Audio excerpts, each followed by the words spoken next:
ho, ho. Here we go. Bingo. Ho, ho, ho, ho. Mamma mia. Wow, wow, wow, wow, wow, wow, wow. Yahoo! I'm Luigi, number one.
Ooh, huh, ha, wow, you, wow, yeah, yeah, yeah, yeah, yeah.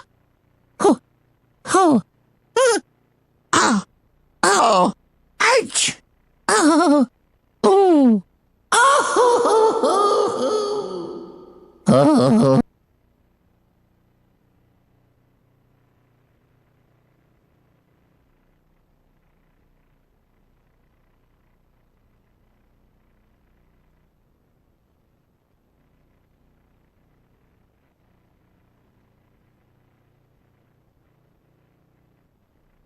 ooh, huh, ha,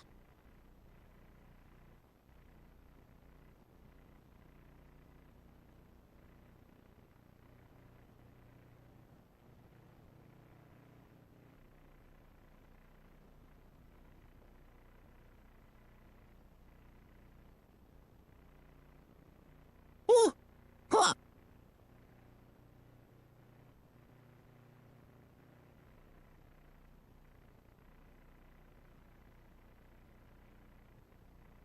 huh,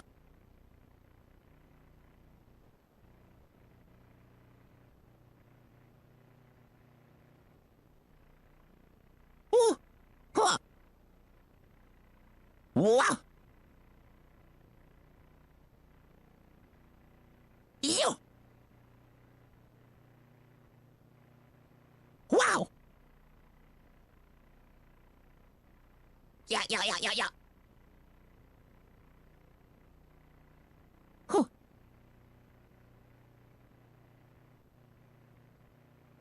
huh,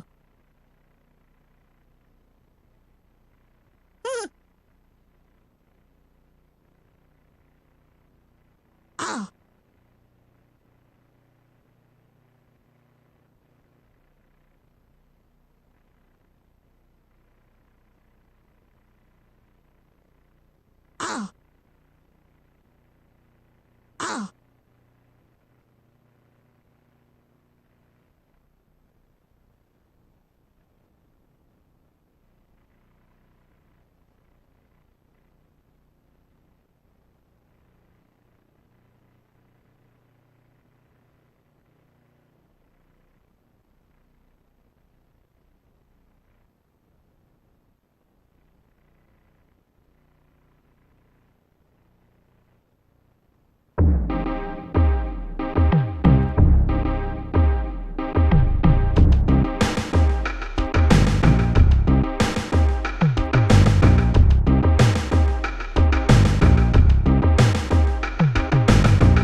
Hello, I'm the Nostalgia Critic. I remember it so you don't have to. Doug Walker is one of the most influential people on the internet.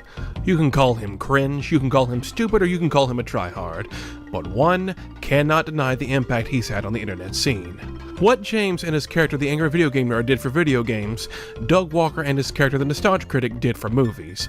Both had very similar styles, and both even crossed over a few times, but they were both unique in their own way. The way Doug would analyze movies in a comedic way while also giving genuine critique is what captivated a lot of people.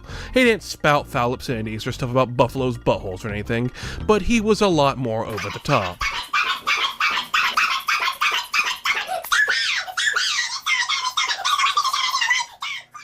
And well, he started playing into that a bit too much. You see, there are two types of Nostalgia Critic videos. Pre-To Boldly Flee and Post-To Boldly Flee. To Boldly Flee was Doug's 3.5 hour long movie that gave him this idea that people loved his skits so much he tried to cancel the Nostalgia Critic for a skit show, and then canceled the skit show after poor reception and brought the Nostalgia Critic back with way more skits. The Post-To Boldly Flee episodes just can't hold a candle to his old reviews, despite the increase in budget.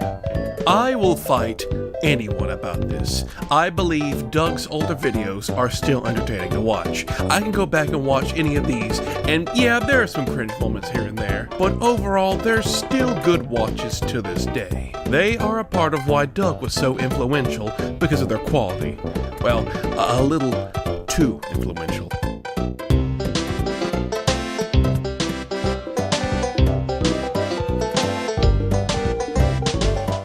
Just like the Angry Video Game Nerd, Doug's popularity would spawn his very own sect of copycats, people who would do the exact same thing he did, usually lesser. Where James spawned a bunch of foul-mouthed tryhards, Doug spawned a bunch of know-it-all critics who competed to see whose voices could hit the highest frequencies. These Nostalgia Critic wannabes deserve their own dedicated video. Well, the most interesting ones anyway. You want to see some grown man criticize media that's older than you are? I am happy to oblige. Welcome to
I'll be the one to watch the guy in the flow. I'm the type of gamer every gamer should know.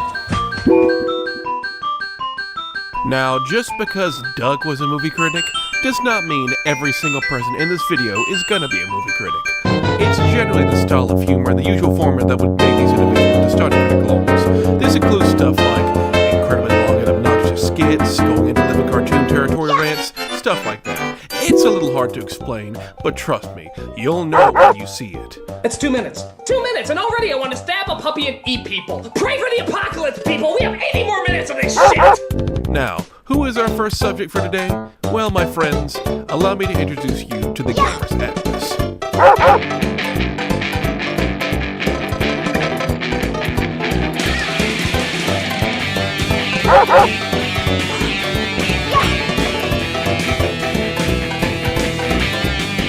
This is Lotsa. Lotsa is a huge fan of the Nostalgia Critic, and he was very outspoken about this. He expressed this in his series, The Gamers Atlas, where he would review board games in oh my god, you cannot be serious with this outfit. Already, there's problems just looking at this guy. With James and Doug, yeah, they wore outfits, but these are like typical wear. James is dressed like an office worker, while Doug dressed like someone who acts like a professional. You know, people actually do wear stuff like this in places. Nobody dresses like this today unless you're seriously into role-playing. It's all just distracting. When watching your videos, I should be focused on what you're saying, not being distracted by your costume and asking to myself, what do you think that wig smells like? And role-playing, Lotsa is indeed into, because he plays not only this, but multiple characters in each video. Your ship lies with Davy Jones. Victory goes to the true pirate. He'll switch in and out of costume and talk to himself, but later on he got an actual cast to be in his videos. And yeah, I'll give him this. He's got the skits down to a T. This is as nostalgia critic as you can get skit-wise. Ever wanted to see a pizza delivery man who flies with laser nipples? He's got it.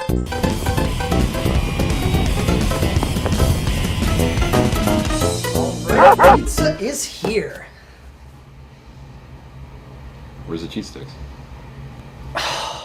Really, I think this was just an excuse to flex his editing and special effects skills because, I'm not gonna lie, they're pretty good.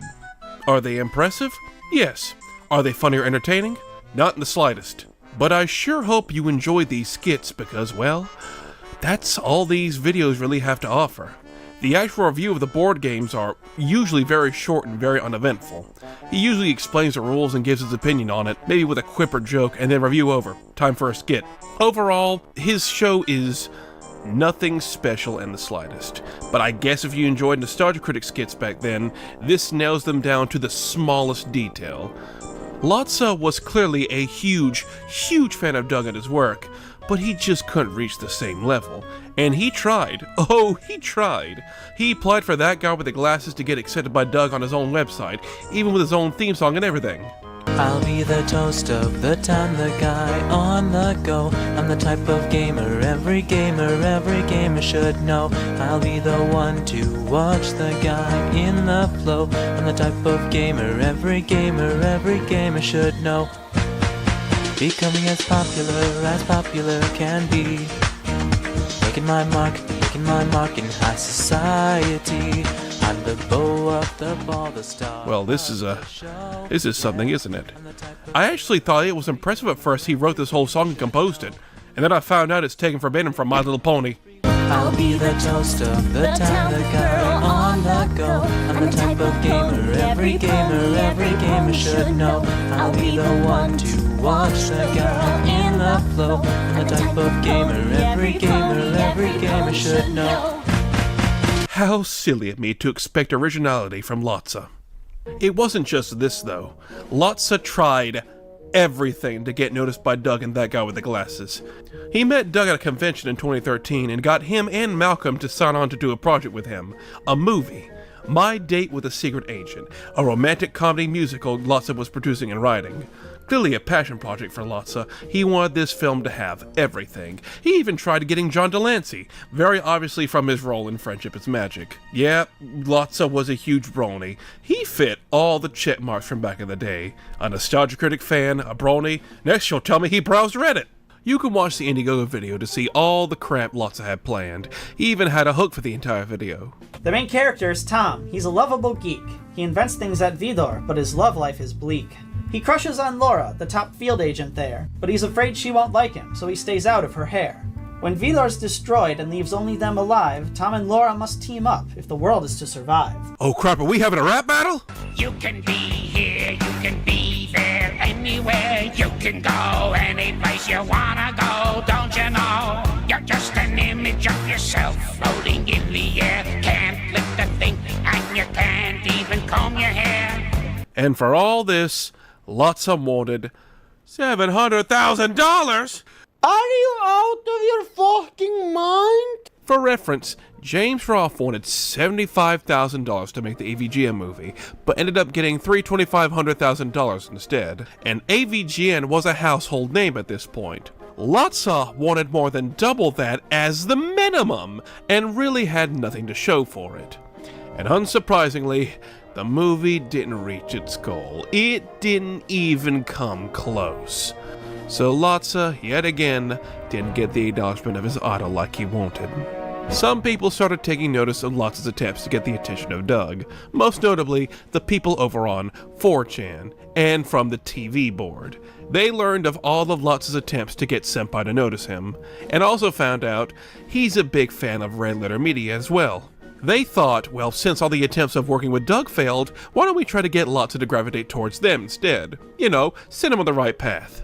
Someone on the TV board sent Lotsa a letter pretending to be Mike from Red Letter Media and successfully convinced Lotsa to create an audition tape. Hi Mike, this is Paul. This is my audition for Red Letter Media. And to drive from Chicago to Milwaukee and meet up at a diner, only to discover nobody from Red Letter Media was there. Lotsa found out the entire thing was a setup and drove back to Chicago. Later, Rich Evans would confirm the story himself on stream.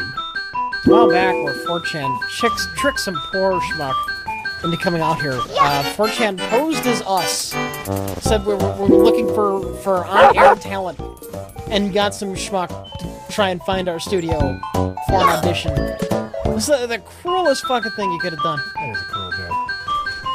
That's 3 times now Lotsa has had his dreams crushed.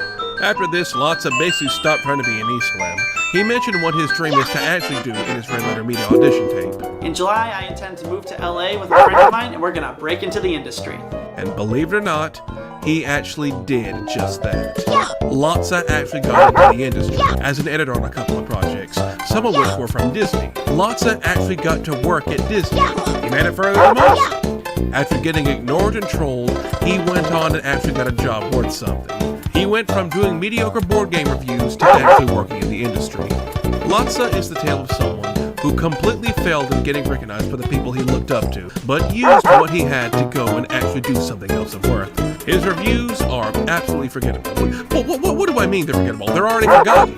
Nobody watched them. But he at least used the knowledge he had when making them for something else. Lotsa showed us all. Never stop following your dreams. And please do background checks before making road trips to different states. You came to the right place where everyone will know. This is gonna blow your mind. This is the King Ollie Show.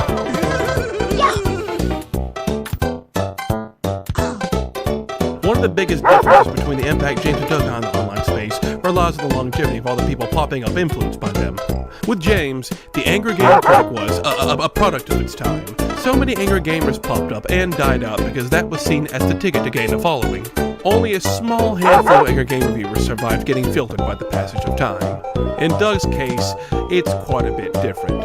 His style of humor is much more broad and reached way more people, and because of this, there are people heavily inspired by Doug that still pop up to this very day. The nostalgia critic wannabes are still coming with no signs of stopping. So that's why I went and I asked all of you for suggestions on who to include in this video, since there were so many to choose from. I really wanted an equivalent to the Angry Pissed Off Gamer from my AVGN clone video. A clone that tries and fails so hard, it ends up being amazing. And one name I constantly saw was a channel called Dogs Eating Dogs 6, so I decided to check it out. Okay, the guy seems to be heavily into Mario RPGs, not seeing the Nostalgia Critic clone connection, but we'll check out one of his videos. Why Modern Family Guy is a cartoon disgrace. Let's watch this one. We've seen a lot of Hotel Mario memes, even though the game itself is still horrible as it seemed. But where are those creative, well-made mash-ups, which all of us can rely? Lucky there's a mash-up guy. He's the making covers, he's a Rosalina lover. Stop the video. What in God's name have you people sent me to? What have you gotten me to watch? So yes, this guy he's very angry, and he uses the Mario RPG characters as avatars. I mean, you know, it's a shtick. A lot of YouTubers have shticks. I use a character from a 25-year-old Donkey Kong cartoon as an avatar. You know, I make sneak jokes and all that shit. But this is overwhelming. Ugly face ever again, because if he does, I shall rip him in half in one bite, just like I did with What the fuck is he even saying? And yes, all of his videos are like this, getting irrationally angry at some cartoon characters with Mario RPG characters as avatars. I've seen some pathetic knockoffs of the well-known Koopa King, but this takes the cake! Did he just call K-Rool a Bowser knockoff? Carol, what do you think about this? You took a wrong turn the day you were born, you lunkhead piece of wasted brain man! He screams and yells almost every sentence about the smallest and most pointless things. Lois trips on her chest and grabs her boob. Lame! One of these days, I will get a girlfriend and just scream that out of nowhere and see what happens. So here's the thing. Everyone knows that Dog Walker is like, he's like an exaggerated cartoon character. He likes to ham it up and go Looney Toony because, well, it's a part of his character. People meme on it and make clips and compilations of him losing it for ironic purposes. Like his bat credit card clip. This is one of his most popular outbursts. A bat credit card? They gave him a bat credit card? They had the balls to give one of the greatest superheroes of all time a bat credit card? No! No! Does not compute! Does not compute! It does not compute! I think so! I apologize for that outrage. It was childish and immature. I just get a little peeved when I see one of my childhood icons carrying a bad credit card, you bastards! I'll kill you! I'll kill all of you! All of you will die! You'll get the gas! Now, you may have found that funny, may have not. It's entirely up to taste. Let's replay the first part for a second. No! No! Does not compute! Does not compute! Does not compute! I think... Now, imagine if Doug talked in that screaming over-the-top voice the whole fucking video. It would get old really fast.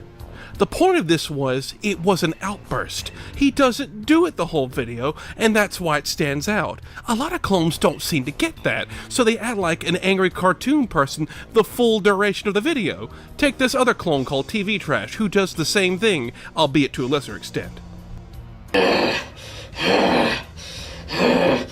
Pinky, Elmira, and the Brain! This dude doesn't get that if you do it for the entire video, it loses its luster.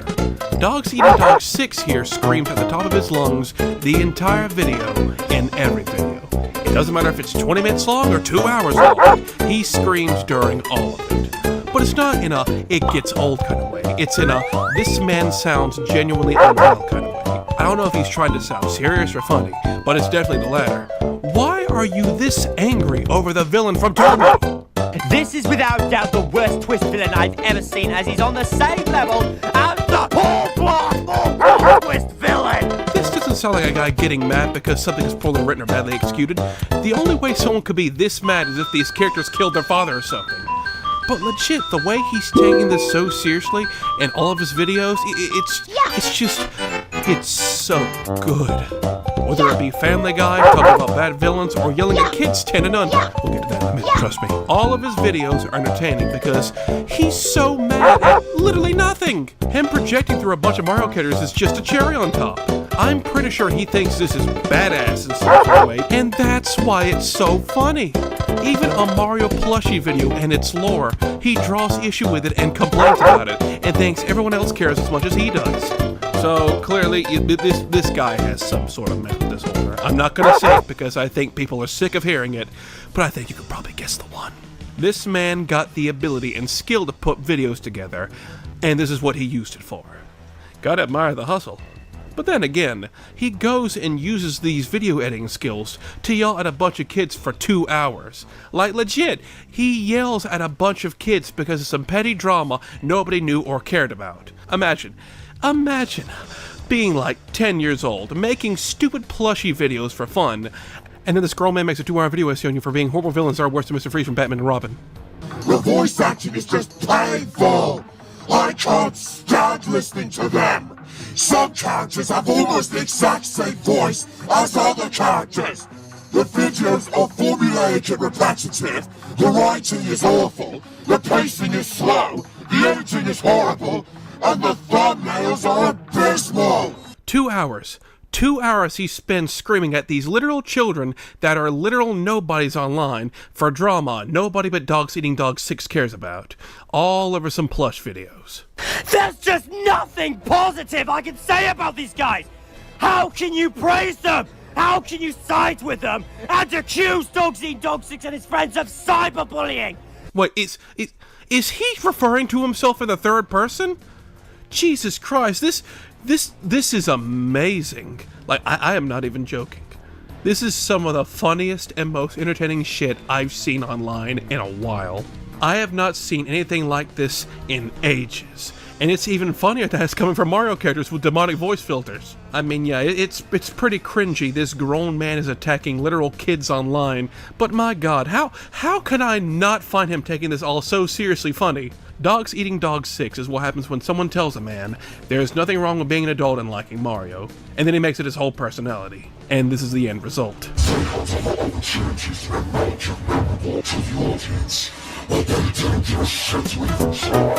But my god, is the end result a masterpiece of art. Just like the angry pissed off gamer from back in the day, this is why I still use the internet, when stuff like this is still being made. Dogs Eating Dogs 6, my dude, if you're watching this, please don't stop making this content, I beg of you. You have something. Keep it up. Godspeed, Dogs Eating Dogs 6. Godspeed.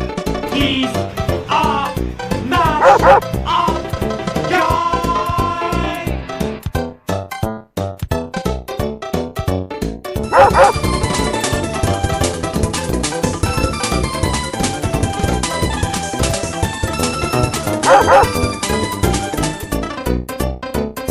In the landscape of content creation on the web, literal hundreds, thousands of content creators fight for your attention. When looking at content on the internet, one question always rings in my head. Why should I watch your videos over everybody else? What makes you so special? Well, for most of these people trying to be like Doug Walker, next to nothing. They're just doing what they thought was funny and copying it and hope it makes them funny and then famous. But if they're doing the same thing Doug is doing, then why don't I just watch Doug?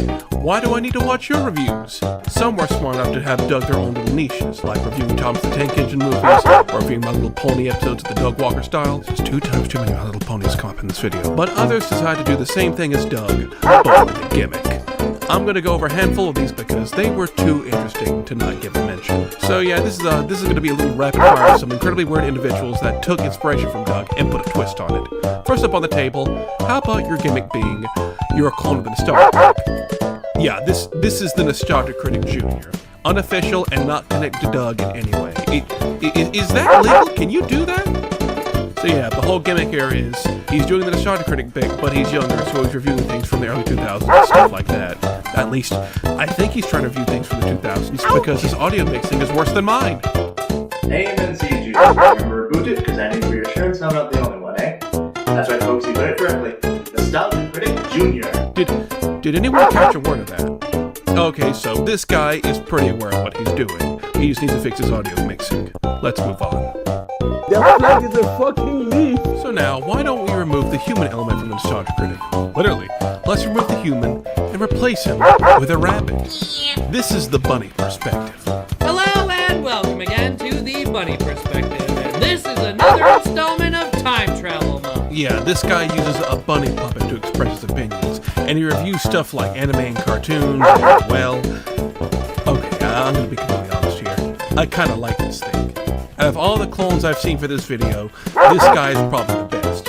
He brings his own energy and personality and is actually entertaining without fully copying Doug's shtick. All my friends are dead and they don't like me anymore. They moved along, they've changed, and now they find me quite a bore. Back then it was okay to be a little weird, but all my friends are dead and some have even grown a beard. It's a shame this dude didn't really take off and kinda abandoned his channel a few years ago.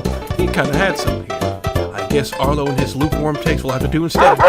But that puppet probably cost a lot to make, and so did this rabbit puppet. And you wanna know something? We can go cheaper. Today we're going to be looking at another TV-based movie, one that's received a lot of hate from both critics and fans of the original source material. The movie in question is The Last Airbender. This man is talking to a wolf hand puppet. Leaf here can't move like that. And neither can you, but for different reasons. Touché. What do I even say about this? Nothing I could say could even make sense of what I'm witnessing right now. Is it funny? No. Is it cringy? No. I'm just baffled. If this guy kept this going, I wouldn't come back. But at the same time, I will probably never forget this as long as I live. Get it? Hot. Because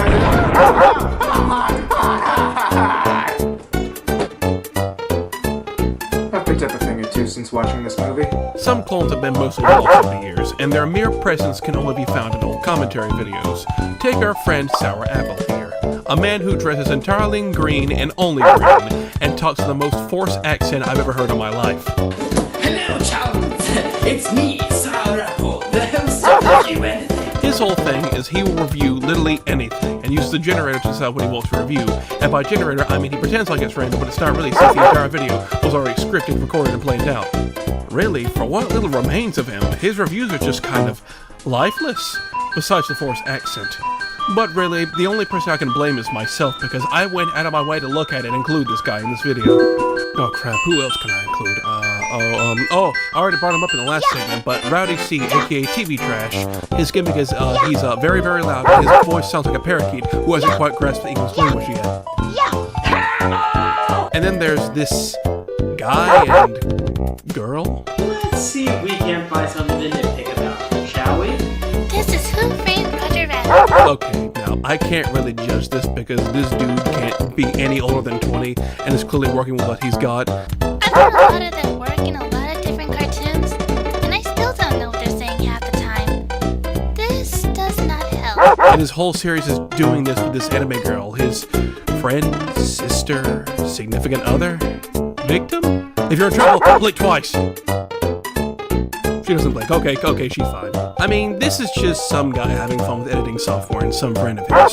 Kinda wholesome in a way. And stop staring at me with them big old eyes. I think you all get the picture by now.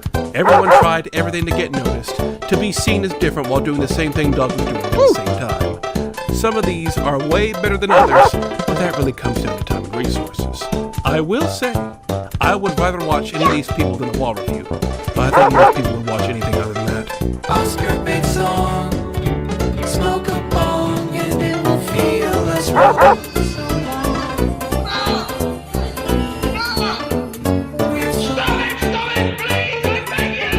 All these people, they tried. They really did, but none could live up to the standard Doug had. In fact, Doug couldn't live up to the standard Doug had, so I don't think they should be kicking themselves over this. I hope they're all doing well with their lives instead of the bad future where they wasted it doing this.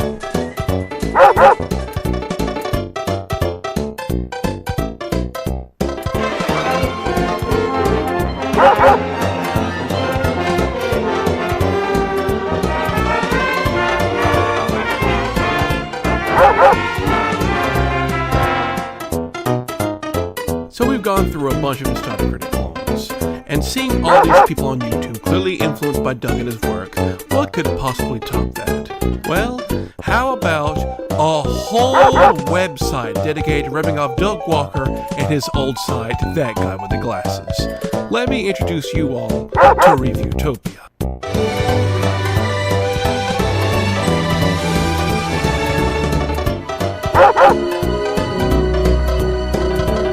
Now, what is Reviewtopia, you might ask? Well, to put it very bluntly, it was the sloppy seconds of That Guy with the Glasses. It was originally a website called The Geek Fighters that was already pretty That Guy with the Glasses-like, before transitioning into a complete one-for-one knockoff. Anyone who wanted to join Doug's site and got rejected, they usually ended up here. This is, in every sense of the word, Diet Coke That Guy with the Glasses. And while most of that site was held up mostly by the nostalgia critic and other talented reviewers, there was no reason to ever come to Reviewtopia over anywhere else. There was no Doug to hold this site together. It was usually just seen as a dumping ground for the content creators, just another place to put their videos. You weren't going to see Spoonie punching a woman in the face for the anniversary special here. Roots, roots, we are here to rumble! Instead of a 30-year-old man, the site's mascot was a robot named Lar, little adorable reviewing robot. Oh, ain't he cute? I can't wait to buy overpriced merchandise. Some of the people on this site even used both That Guy with the Glasses and Reviewtopia. Yeah, they would post content on both sites. I didn't even know adultery was allowed on that guy. So I'm not really going to mock or take jabs at any of the people on the site because really, it's not their fault because it was pretty much all they could use. Anywhere to get their stuff out there and available in different places.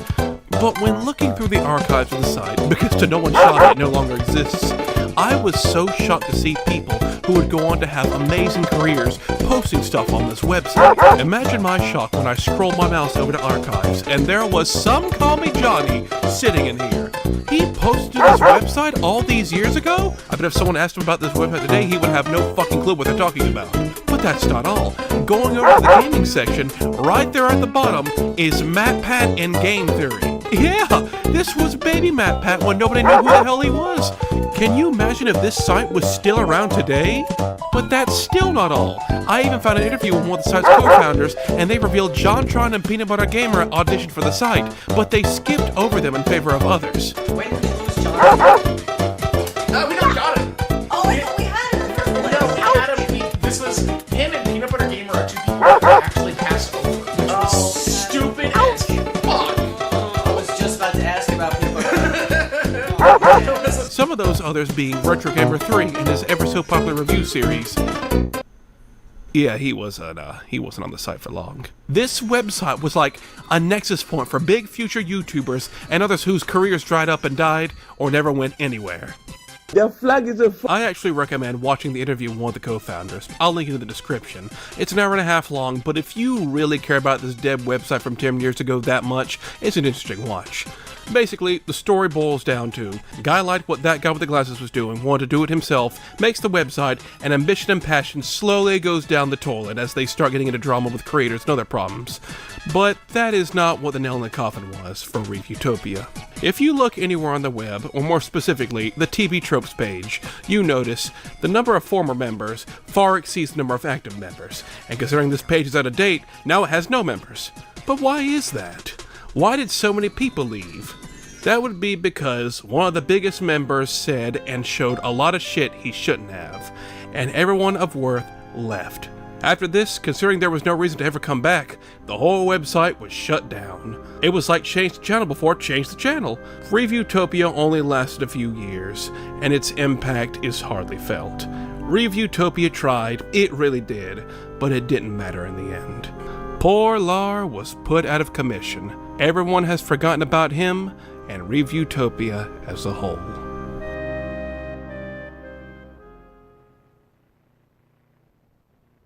Doug Walker may have fallen in quality over the years, but his older videos and impact are still felt to this day. And while That Guy with the Glasses may be gone, Doug is still trucking along. That's more than can be said for all the people trying to copy him. All these people had their hearts in the right place, but you can't really match up to the man himself. So all these clones will just be another part of internet history, and so will Doug. But hey, look on the bright side. At least there are no criminals in this one. God bless, like and subscribe, and good night. I'm Magic Mush. I drag it up from the grave so you could witness it.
Creepshow Art is, or was, an art commentary YouTuber. Her videos, where she would discuss current events in the online community, and later on the mainstream, were extremely popular, with her channel accumulating nearly 100 million total views over a short period of time. She would call out racism, art theft, obnoxious e-celebrities, and even go out of her way to oust people from the community who she saw as bad actors. So, if you want to be freaking taught, stay on this video. Just stay on, because you're gonna learn today. However, at the peak of her career, she would experience one of the greatest downfalls in YouTube history. She actually lost so much support that out of 500,000 subscribers, she has lost more than half of that. It's rare to see someone of her size lose even 20,000 followers, never mind more than half of the people subscribed to their channel. But to most, that response is seen as justified, and even merciful.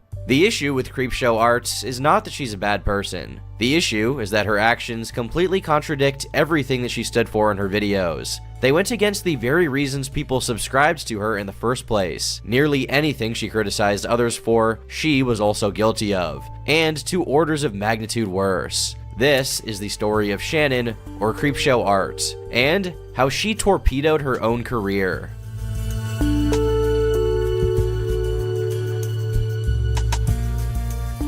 Though Shannon created her channel in 2016, she wouldn't upload for nearly 2 years. In fact, it wasn't until March of 2018 that she published her first known video. Hey guys, it's Shannon, and today I'm here to admit something pretty dang important about myself. I am a narcissist. That's right, I was fully diagnosed by some hipster bitch. So you know it's real. In the beginning, her content was rather bare bones. She filmed herself drawing in a sketchbook, overlaid with humorous and unrelated anecdotes. By this point, the storytime genre had already flourished, and even her specific format had been done before. But where Shannon lacked in originality, she made up for in personality. The starving artist was blunt and opinionated, a stark contrast to others in the genre. Because of this, she managed to garner a small but loyal audience who patiently waited for new content. Shortly after that first upload, an opportunity presented itself. Marzia, PewDiePie's wife, launched a clothing brand and began a campaign to promote fan art. Shannon sketched a portrait of Felix, which she later admitted took her less than 5 minutes. She then posted it to Instagram, where, as expected, she was shouted out. Her account quickly tripled in followers, which she converted into 100 subscribers on YouTube. And that is if if you just draw fan art. And when I say just draw fan art, I literally mean only draw fan art for other people and other properties that have really solid fan bases until one day you have amassed a following of people who love your work. While sporadic uploads are common for unestablished channels, the explanation behind hers was more tragic. The surroundings of her sketchbook change in every video. This is because at the time, she was homeless, living out of a van with her then boyfriend. Creepshow would eventually feel comfortable enough to open up about the circumstances, explaining the story across several videos and interviews of how she became homeless. Last week I made a video about how I used to have a series on my channel where I talked about tips and tricks I learned while homeless and how I made 2 episodes of that series before stopping altogether. Upon dropping out of college, Shannon moved back in with her parents. She started working at a storage facility,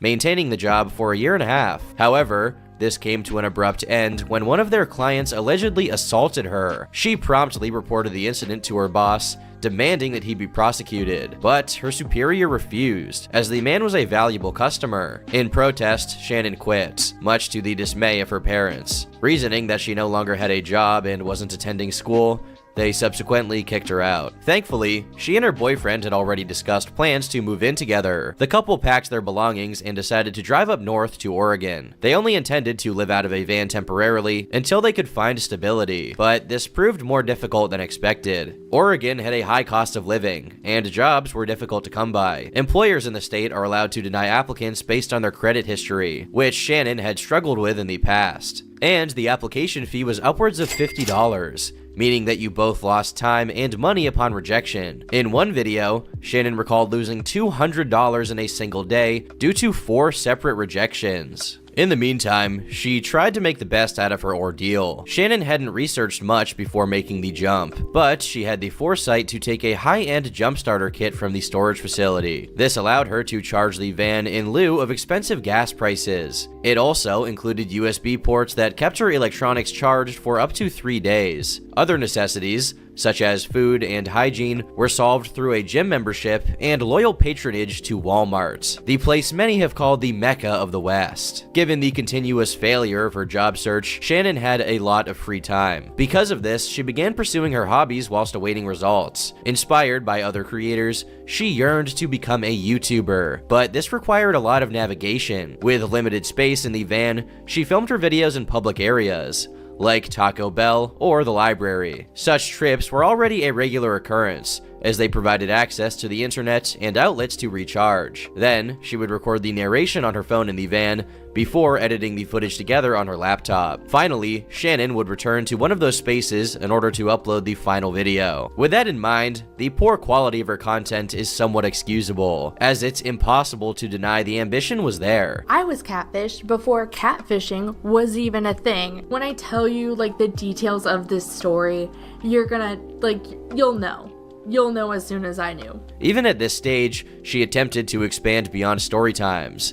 The first deviation would be tours of her sketchbooks, showcasing drawings from over the years. But the second, and far more popular spin-off, was a series titled Art Rage. The idea was simple. Instead of telling a story, Shannon would rant about subjects she felt strongly about. Over time, this series overtook the channel, as viewers found her abrasive tirades extremely entertaining. While it started with somewhat boring subjects like pop music, they slowly pivoted closer and closer to internet drama, and as a result, her audience grew. The channel's first major breakthrough came in May, following a video titled "Tumblr Hates Artists." But for this video, I am going to be talking about my experience and my art-related hatred of Tumblr. But, the Fire Nation of Tumblr is essentially the SJWs and the Snowflakes, and they did attack, and they descended on my art blog.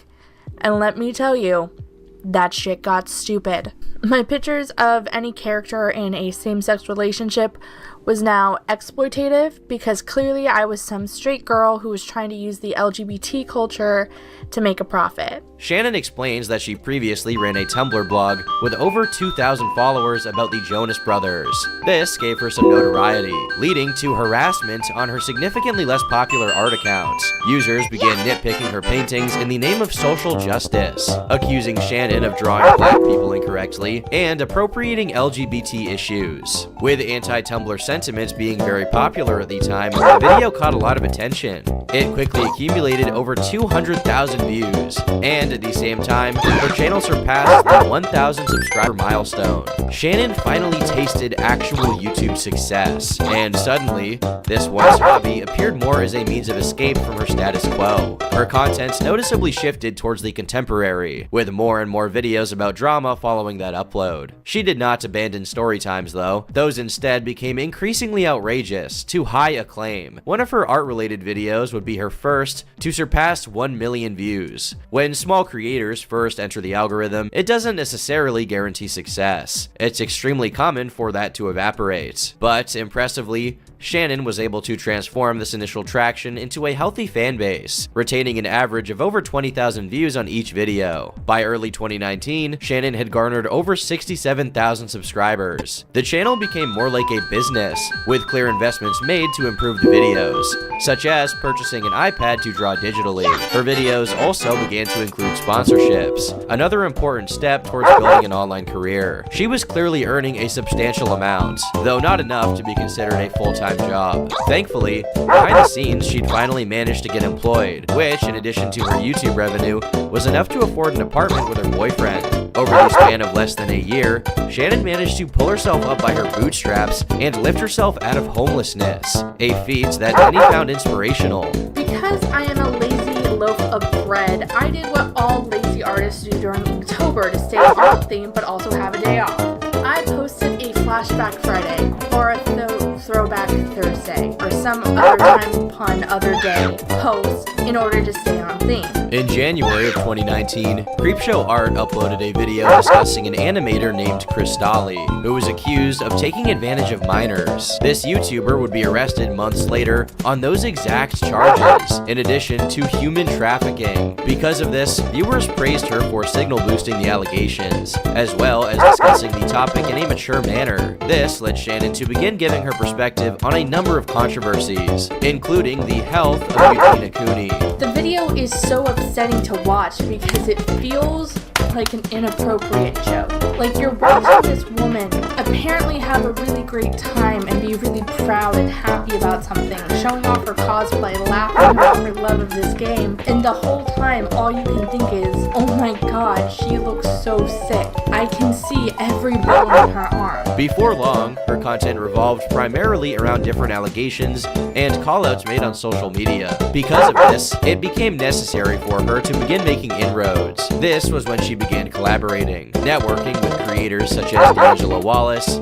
Hopeless Peaches, and the Spookiest Ghost. On the contrary, this is also when she began to have personal feuds, such as her drama with the Rewired Soul. Do it in their own time. But still, it wouldn't be as terrible as him creating whole-ass programs and books and products meant to dole out mental health advice.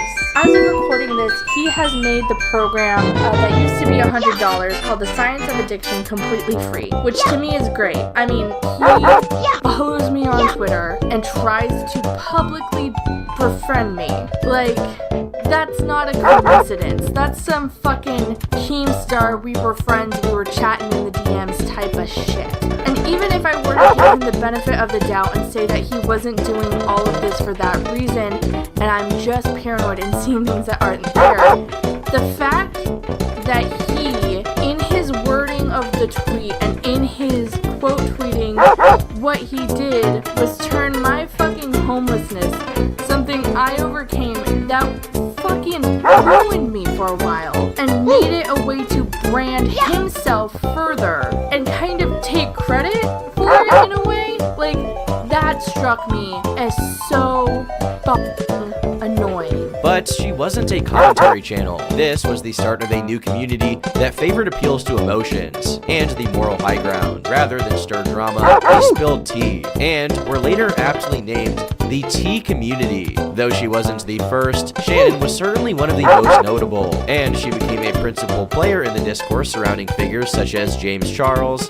Shane Dawson, and Onision. With the Creepshow art channel growing at a rapid pace, Shannon decided to give back to the community. She uploaded videos instructing viewers on how to gain followers online, recounting how she did so herself by drawing fan art. Additionally, she started ending her videos with shoutouts to artists in the fan base. On the contrary, Shannon's own artwork became less important, often being neglected in favor of still images or stock footage. Eventually, she began taking viewer submissions to use as B-roll instead. Would you ever start showing people's fan art at the end of your videos? Oh, now I'm using their speed paints in their videos, so cha. You want to see your speed paint in one of my videos, or your any video you want to play under my voice, send me an email at... By the summer of 2019, Creepshow art surpassed the 100,000 subscriber milestone, and just over half a year later, that number doubled. Through sheer determination and consistency, Shannon had cemented herself in a rising genre, but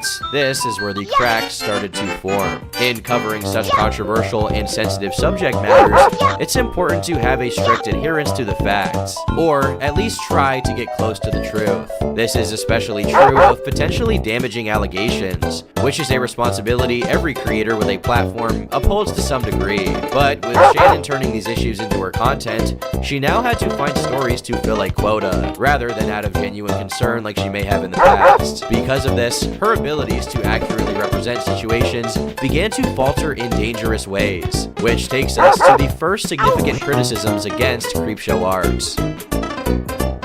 Jake Yance is a YouTuber who made commentary videos about drag show culture. In July of 2019, his entire channel was demonetized for reusing content. Despite this being demonstrably untrue, YouTube ignored his appeals. Being a fan of his, Shannon decided to make a video calling for the decision's reversal. Because in all honesty, this is bigger than him, and it's bigger than his channel, and the effects of this is going to hit all of us. All of us on YouTube, all of us who watch content, and not just him. Less than 2 weeks later, his channel was remonetized in full, and the two subsequently became friends. While a very altruistic act, this is important to understanding what happened close to a year later. In April of 2020, Jake Yance was accused of sexual harassment after a series of intimate text messages were released online. The allegations were then signal boosted by several prominent drag queens, who began airing out other grievances they had. It quickly snowballed into a full-fledged cancellation, with the hashtags #CancelJakeYance and Jake Yance's Over Party trending on Twitter. Now, to be clear, this allegation had little substance. Even if the evidence is real, there was nothing predatory about it, and he was only 17 years old at the time. But Shannon took a different angle to defend her friend. So if there's one thing that I know about me, personally, is that I am a ride or die friend. I am very loyal. I will stick up for my friends through thick and thin, and there is literally nothing you can do or anyone can do to stop me from doing that. On May 2nd, Creepshow Art uploaded a video titled, "We Need to Talk About Cancel Jake Yance." Because Jake was a minor at the time, she decided to fabricate the claim that they'd shared his underage nudes. Because a dear friend of mine is going through absolute hell right now. Their mental health is being torn to shreds, all because of the people he looked up to and admired are trying to expose him using fake screenshots that are notably fake, fake evidence, and oddly enough, because their points are so lackluster, they are resorting to using images that were leaked when he was a minor. Images that, so you know, are less than legal, and these people are sharing them all over their platform of over 200,000 followers. If your argument is so bad, so stupid, that you have to turn around and try to expose that person who you're arguing against for having their privacy invaded and having images of them when they were minors exposed to the public, then you, my friend, are gross. Point blank period. This is blatantly false. This issue here isn't the entire drama of the screenshots are fake. I mean, yeah, but Shannon gets pretty angry in the videos saying how these two drag queens should have known that these were fake. However, if you don't really know anything about like Photoshop, or you don't do Photoshop or any kind of art or editing kind of software, no, these two images don't really seem to be fake at first glance. You can't really expect these two drag queens to be Reddit detectives about everything that they retweet. However, I obviously just think they probably shouldn't have retweeted, because why? But we're not talking about that. I know that's petty. I know that they're being stupid. We're not talking about that. We're talking about Shannon. In her video, she goes on to frame these two people that they are retweeting child pornography, and she frames it and she says it as if these two are spreading around pictures of this person. Shannon explicitly accuses Ariel Versace and another drag queen of spreading CP, and if they did that would obviously be very illegal. But we have no indication that they spread any of those images at all. Much of her audience took this at face value, and even today, several tweets accusing them of being files still exist. 5 days later, a user named Louis Adamson called out Shannon on Twitter. He writes, Creepshow Art's video about Jake Yance was a complete mess. She falsely accused them, being the drag queens, of spreading CP and misinformed her audience. You can't publicly falsely accuse someone of that on the internet. And her being a YouTuber, she should know that. In the response, Shannon claimed that she literally said they spread sex he sent as a minor, because they did, and those tweets are still up. Of course, this is easily disprovable, with Louis quickly posting a clip of what she actually literally said. Is what was posted was Revamp is sex is nude. Revamp was posted by and then retweeted by Shea Coulee and Ariel Versace, two people with massive platforms. And these were posted in direct response to them calling out Jake and trying to spread hashtag cancel Jake Yance. Shannon never replied. The Twitter user would end up making a video about the situation, though it didn't gain very much traction. Ariel Versace would also tweet vaguely about pursuing legal action following allegations Shannon made about him in the video, though this went largely unnoticed. Despite how serious of an accusation it was, and the fact that it was outright fabricated, Shannon got away with it, and escaped with her reputation unscathed. Jaclyn Hill is a YouTuber known for her makeup tutorials and reviews of cosmetic products. With over 5 million subscribers, and even a collaboration with Kim Kardashian, she is self-evidently a very influential figure in the beauty community. In 2019, she launched her own line of products called Jaclyn Cosmetics. It proved successful, selling out immediately upon launch. However, once the orders were fulfilled, reports began to surface of their poor quality. Many arrived melted and broke after a single use. Even worse were allegations of plastic and metal shards found inside the lipstick, which could induce allergic reactions and even bacterial infections. Jaclyn initially didn't respond to these criticisms well, but did eventually release a formal apology, offering refunds. This did little to quell the backlash, though, as the beauty guru's reputation was now stained as that of a scammer. In light of this controversy, on June 23rd, 2019, Creepshow Arts uploaded a video criticizing Jaclyn. Why the f does Jaclyn Hill still have any fans? How does that girl have any public supporters? How and why? Like that, it just boggles my mind. Because I've never seen someone repeatedly ruin their own reputation so many times and still have people say they didn't know any better after all of it. Shannon points out that Jaclyn had a professional background in cosmetics, which made her plea of ignorance seem unlikely. She then questions how anyone could support someone who poisoned their fans. She is pretty much poisoning her audience, her fan base, the people who love her and will pay $20 for a lipstick, and literally making the people who love and support her physically ill by giving them a product that is filled with mold spores and metal and contamination. Like, what the fuck? Her fans need to know that this is a confirmed pattern that Jaclyn has, which says that Jaclyn hates all of you. All of her fans, all the people who support her, no matter what she says, how much she loves you, how much she cares about you, you guys are great, she loves you so much, she fucking hates you. She thinks you're all idiots who will buy anything from her, regardless of if it's good or not. This video was received positively, but didn't perform excessively well. After all, she was just another voice in the crowd. There's an important phenomenon you have to understand with the so-called T community. They frequently pivoted towards a villain of the week, with the disgraced rarely having a chance at redemption. This was likely part of the motivation behind her second video about Jaclyn made a year later. You see, fans of Jaclyn Hill are probably aware that she's estranged from her father. They stopped speaking in 2012 after her parents had a messy divorce. Someone asked if I have contact with my father, and no, I don't have contact with him at all in any way whatsoever. I don't have contact with him.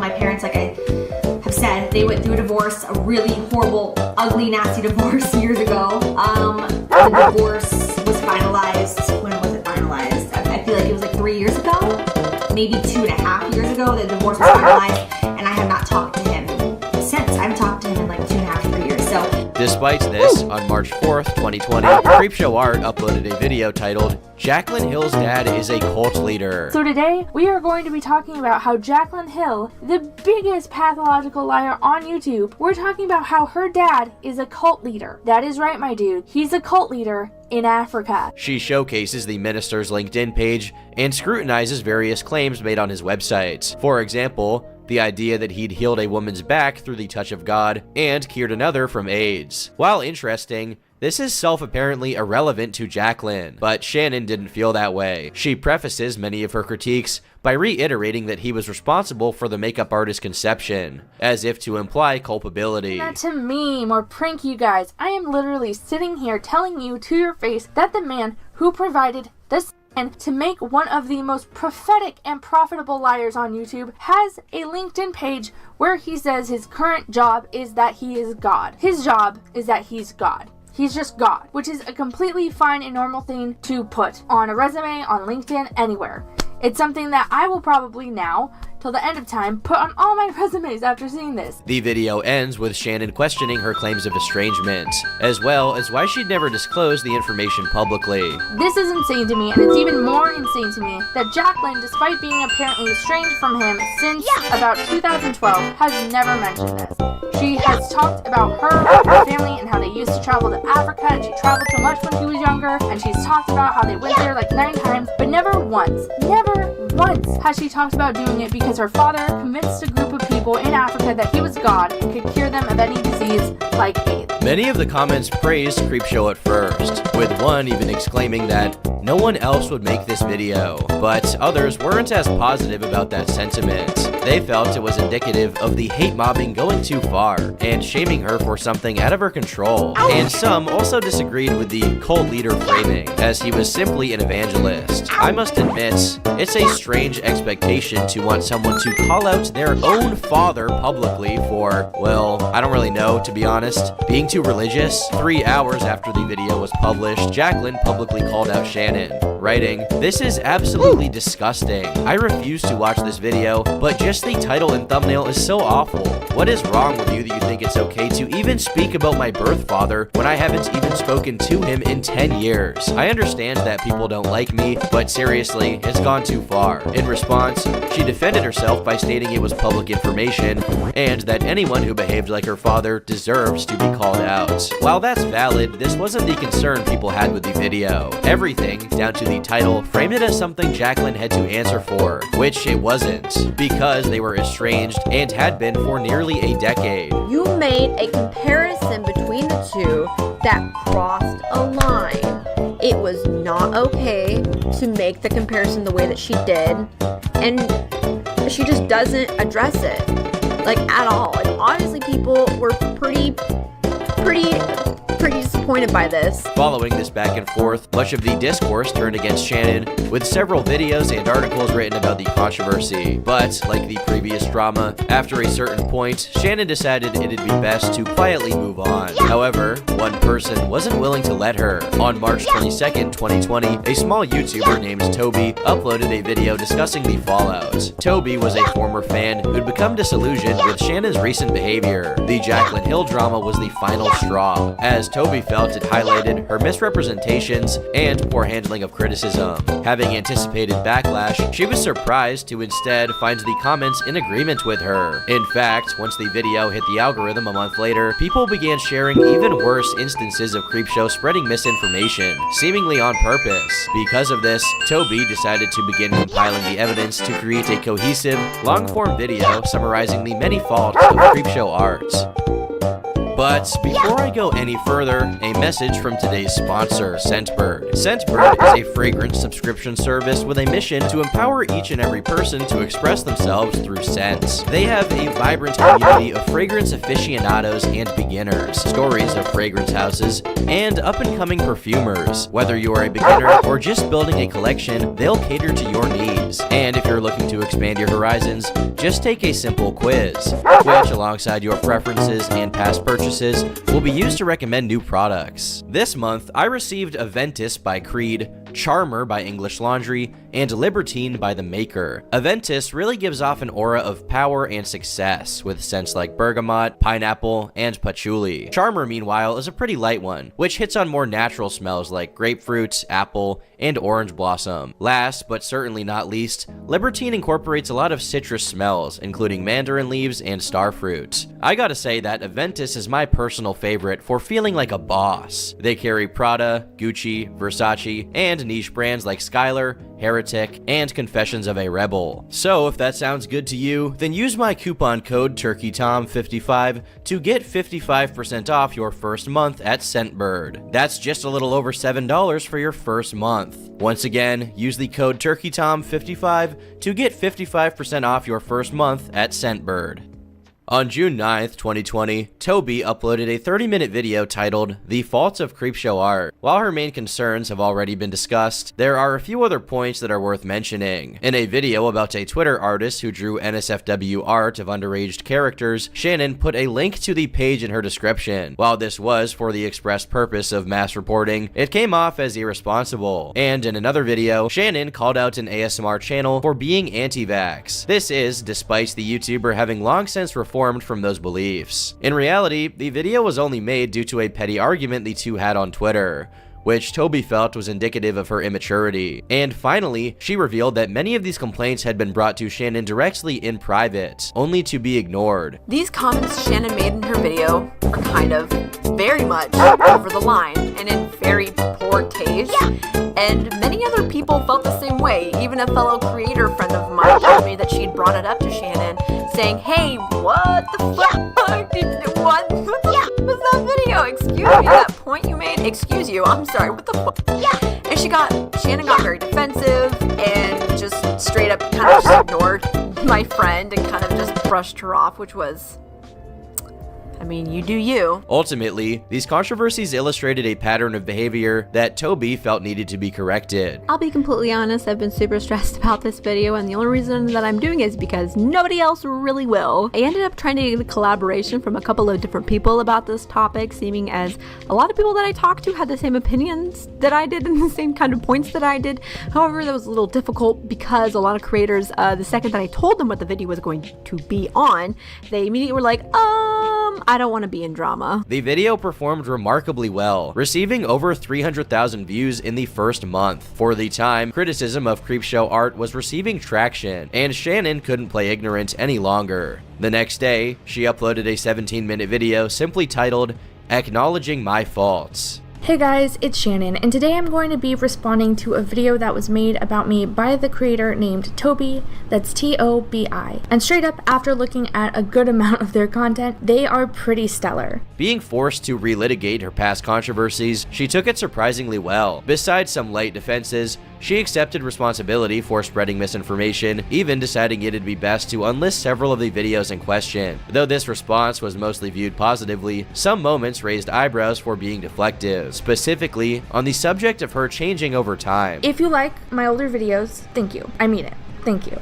It means the world to me that the art I made in that time frame means a lot to you, because it means a lot to me. However, I do not want to go back to the person I was when I made those videos, because I was having panic attacks every night in my car. This is a blatant non sequitur to what Toby meant, and doesn't even really make sense in context, but it's a small part of what is largely a good response, and earned her back a lot of charity. Such charity would prove very useful 1 month later, when her entire online career was put in jeopardy. On July 1st, 2020, Creepshow art was caught in a wave of demonetizations across the websites. To this day, its cause is uncertain, but it seemed to primarily target commentary channels. In fact, at the time, the Turkey Tom channel was actually hit in the same way. The next morning, Shannon went live and asked her viewers to spread the word. They were vocal enough to catch the attention of Ethan Klein, who maintains a direct line of contact with YouTube. Within 24 hours, he was able to get her channel fully remonetized, the first out of anyone affected. Interestingly, the previously mentioned Ariel Versace took credit for Shannon's demonetization, claiming it to be the result of legal action.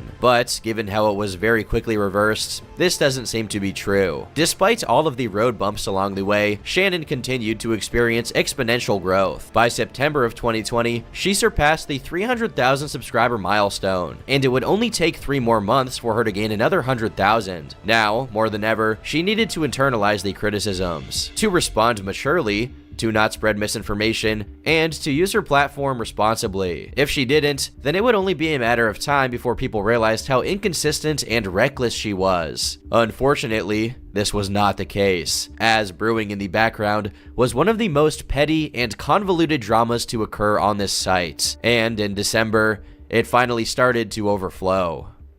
The Hopeless Peaches drama is confusing, and it involves a lot of creators who are otherwise irrelevant to the story. Because of this, rather than cover the entire drama, we're going to hyper-focus on Creepshow's involvement. Bear in mind that this is an extremely abbreviated version of events that ignores several otherwise key players. Hopeless Peaches is an English artist and commentator who similarly gained prominence in 2019. Having been a fan, she created a video attempting to emulate Creepshow art's style. This caught Shannon's attention, who was flattered and decided to reach out. The two became friends, collaborating and even putting each other in their sidebars. In private, Shannon would give the aspiring creator advice on how to grow, later claiming she viewed Peaches as her little sister in the art community. I would talk about how I considered her to be my little sister in the art commentary community, and I truly adored her. Now, I know a lot of people online will say they are friends with people when they aren't really. Like, they're casual acquaintance at best. There are definitely some people who I talk to online who, while I like their content, I wouldn't say we are super close butt buddies and we talk all the time and I love that. Like, it's just different. To me, there's always a line between this person is a work friend and this person is a real friend. And much like Ready to Glare and Edwin, Peaches ended up crossing the line over someone who I would have described as a real friend. However, sometime in 2020, the siblings had a falling out over circumstances that are still disputed to this day. According to Shannon, the fallout occurred shortly after the video about Jaclyn Hill's father. Peaches sent a message stating that she came off as a bully, which Shannon disagreed with. The two had a civil conversation about the subject,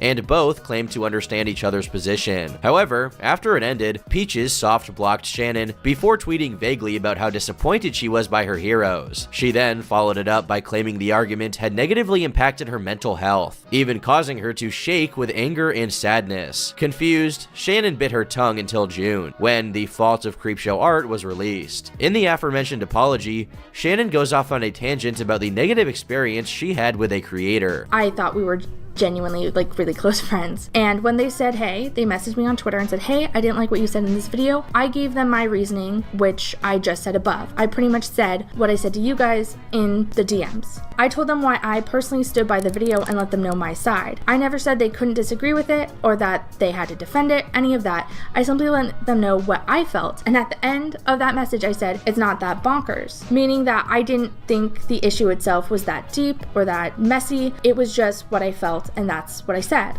At that point, the person soft blocked me and blocked me on their second account, and they also went so far as to remove the video they had previously made about me from their channel. It wasn't until I saw that I was no longer following her without unfollowing her, and that she had publicly stated multiple times that she didn't want to be associated with me, that I thought something was wrong. Because I care for this person and thought we were close friends, I also said before that I know that this is one of the people who Toby said feels negatively about me and is scared of me, and if I'm being very, very clear here, that hurts me more than anything else that was said in this video. Anything else was fine, because I did think we were close friends, and I do greatly care about this person, and I shared a lot of private information with them because I trusted them. So knowing they are now telling other content creators about our private conversations, and they're talking to other content creators about me in this way and are scared of me, that to me sucks. This was included because Shannon suspected Peaches to have worked on Toby's video. Peaches would end up messaging Shannon in private, stating that she hadn't smeared her to other creators. She then apologized for how she acted, attempting to rectify a few misunderstandings. For example, her removal of the video about Creepshow wasn't a slight. Every video in that series was unlisted and available through a playlist. Although she was approached by Toby, she refused the offer and did not share any private conversations. In fact, to many creators, she continued to defend Shannon, even calling her a good person long after they'd fallen out. Regardless, if you're of the opinion that Peaches is dishonest, then this could be unconvincing. However, that same day, Toby also reached out to clarify that Peaches had no involvement.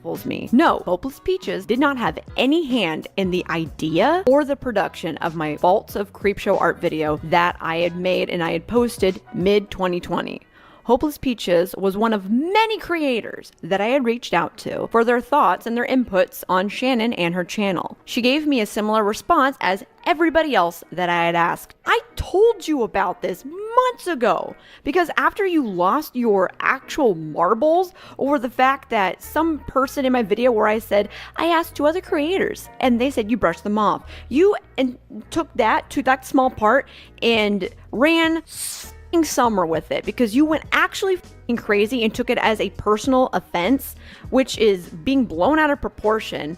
And I told you this in DMs the day that you posted that no, that's not what was going on. This is not what actually happened. And no, nobody helped me with that video. I said that to you in DMs the day you posted your response video, so you know that this is false. Within 24 hours, Creepshow was briefed on what her actual involvement was. Yet, for months, she continued to repeat the same story told in her apology. Shannon not only ignored information, but had also been doing exactly what she accused Peaches of. In private, she began smearing her reputation to other creators. This included claiming that Peaches was spreading lies, such as the idea that she'd been screamed at over the disagreement. What on its face appeared to be a measured response to the criticism, in actuality, was a vehicle to begin a vindictive, months-long campaign against a former associate. One of those YouTubers was prison mate Luke, who in November of 2020 uploaded a video discussing Toby. Quick side note, Toby was getting cancelled at the time for defending Shane Dawson and taking criticism poorly. It's not important, but that's why. Because Hopeless Peaches commented on the situation, he dedicated 2 minutes entirely to her, in which Luke interpreted all of her actions in the worst possible light he possibly could have. And another person who commented was Hopeless Peaches, who also decided to put herself into the drama despite constantly saying how she doesn't want to be in it, and would just never leave it alone. And when people like Thummin called her out for her terrible and biased behavior, she made a community post about how she wasn't friends with Toby, which I didn't actually know she wasn't friends with Toby, because she did everything in her power to defend her, and vilified Omnia so much that I thought she was. Because why go through all that hassle for someone you apparently don't even care about? Well, you say how you're going to be taking a break from the drama and comments and all that, which is fine. If you need a break, you need one. I'm not saying you don't have mental health problems, but you would constantly come back to post more things and beg for sympathy. And when you were getting genuine criticism for all the garbage you've done, you decided to suicide bait your audience, going off the grid for hours to make your audience worry that you hurt or killed yourself. And guess what? 2 days later, you were back to making tweets again. The drama continued to escalate, with Peaches responding on both YouTube and Twitter. She also attempted to message Luke in private, only for him to vaguely reference other creators she'd hurt and lied about. This culminated in him creating a video focused solely on Peaches, of which the second half centers around her treatment of Creepshow art. The information was given to him by Shannon directly, which she alluded to on Twitter a few days prior. But when I say she's lied about other creators' law in this video, I don't just say it to say it. She has a history of screwing over other creators and fans when they slightly disagree with her, whether that be from recent drama or stuff from a long time ago, and I don't think anything shows this better than what she did to Creepshow art. Someone who gave her a lot of help and support, and someone she treated a lot worse than she treated me. Now, before Peaches or anyone else says that I'm faking these or something else stupid, I got these from the lady herself, Creepshow. People like Toby would make videos on Creepshow and criticize her, sometimes using the lies that Peaches told just because she didn't get enough out of Creepshow. It's disgusting. And Peaches never let Creepshow know that they were done being friends. She found out about all of this when people just wouldn't associate with her because of what Peaches said, and it hurt her. It would hurt anyone. The whole community was taught to avoid her because of Peaches, and that isn't okay. 5 days later, Shannon uploaded her own video titled, Hopeless Peaches Needs to Stop. I want to start this video by saying outright that I had no intentions of making any of this public. In fact, I have known about what Peaches has said about me for months now, and when I was under the impression that she had only done this to me and this was something that I was somehow responsible for via my actions, I was very content keeping it private. I thought even though I could prove she was actively lying about me and I showed that to other people, that somehow I had really been responsible and I had made her do what she did to me. Much of the grievances are stuff we've already covered, aside from a few smaller claims and issues concerning another creator. Because I've already discussed what verifiably happened, here's a few differences between the evidence and how Shannon portrayed it to her audience. Shannon acknowledges that Peaches reached out to her in private, but only shows the first and last messages of the conversation. Until she sent me a DM, pretty much stating that me crying in my response video by me talking about the part where once again she approved Toby putting this in her video where Toby said she was scared of me and she cried because of me. She responded by telling me I made her look like a bitch and she was going to reach out again because she saw me quote improving, but then decided not to since my video was very one-sided and it was a one-sided retelling of events. Which, fun fact, Peaches, I don't know if you know this, but you can't tell multiple sides of a story if you don't fucking know them. I can't tell people like, oh, I was yelling at you when that didn't happen. I can't tell your side of the story if you don't tell me your side of the story. In between the messages she showed were an apology and clarification she was not involved with Toby's video. Shannon had now heard the other side of the story, but was simply ignoring it. Not disputing it, but outright ignoring its existence. Because the full extent of these conversations weren't public yet, people rallied behind Creepshow, with the video receiving nearly 1 million views. Hopeless Peaches became enemy number 1, losing over 14,000 subscribers. She attempted to respond, but it was self-admittedly poor and quickly deleted. The infighting continued, with the drama roping in more and more creators until February of 2021. That month, a group of YouTubers independently decided to re-examine the case as they felt her treatment was unfair. The result was a 36-page document, mainly pertaining to prison mate Luke. However, 15 of those pages regarded Shannon, who they argued was unable to substantiate her claims. In response, Shannon uploaded what would be her final video on the subject. Realizing that Toby was contradicting her claims, she attempted to poison the well by bringing up the drama that started this chain of events. But Tobes pretty much confirmed that Peaches told her that I had yelled at her, that I had been aggressive, vindictive, and argumentative, and that she was given information on me by Peaches for her video. The person she is talking about in these clips is Hopeless Peaches, or at least that is the main person she is talking about. The person who was, quote, scared to talk about me, scared of my fan base, and confronted me about my Jacqueline video is Peaches, because literally no other creator talked to me about that or talked to me one-on-one or seemed to have a problem with it enough that they brought it to my attention via DM. She also attempted to discredit Manga Common under the belief that he helped on the document. To do this, she claimed that he was sexist for not swearing in front of her. And also, might I add, make a comment. Let it be known that I so appreciate the fact that you try to keep it classy in front of us women by not swearing. I really do appreciate that because my fragile little constitution simply cannot handle any form of cussing. If I hear someone swear even a little bit, I just fall to pieces. So thank you for that, my most chivalrous gentleman. That's so strange that you need to feel the need to not do that, but alright. Bear in mind, he had no involvement in writing the document. Throwing even more fuel on this fire, Shannon then implied that Peaches doxed her phone number to the writers. This was, as you may have guessed, faceless. She then went on to imply Peaches was racist for disagreeing with black people. He a bit racist when we get into what you try to pull with Kai and Anya. I mean, you have to be the white girl victim to the angry black woman in black and white, but I'm not there yet. The defining trait of this controversy is that screenshots don't exist for most of the claims. Because of this, the outcome largely depended on who the audience favored. This was to Creepshow's benefit, given she had the largest channel. That's not to say everything she claimed was a lie, or both sides didn't mischaracterize each other, but looking at the evidence we do have, there truly was nothing egregious enough to justify its sheer grandiosity. Shannon wasn't even the worst offender in this. The main perpetrator was Luke, but she prodded him, and gave him a false idea of Peaches because of her bruised ego. The video was received well by her core audience, though there was a growing sentiment in favor of Peaches due to the efforts of other YouTubers. On March 18th, 2021, Hopeless Peaches released her final response, and was able to expose many of the mischaracterizations and flat-out lies spread amidst the drama. It was received positively, though by this point, much of the audience had moved on to other subjects. While now she had a significant amount of supporters, it was not enough to pressure those involved into apologizing. And, just as she had in the past, Creepshow once again moved forward by ignoring the controversy. She continued uploading throughout 2021, able to maintain a consistent base of over 100,000 viewers. By May of 2021, she managed to finally surpass the 500,000 subscriber milestone. The Creepshow art channel was still healthy, and in spite of everything, many were still willing to give her the benefit of the doubt. But then, 1 month later, everything changed.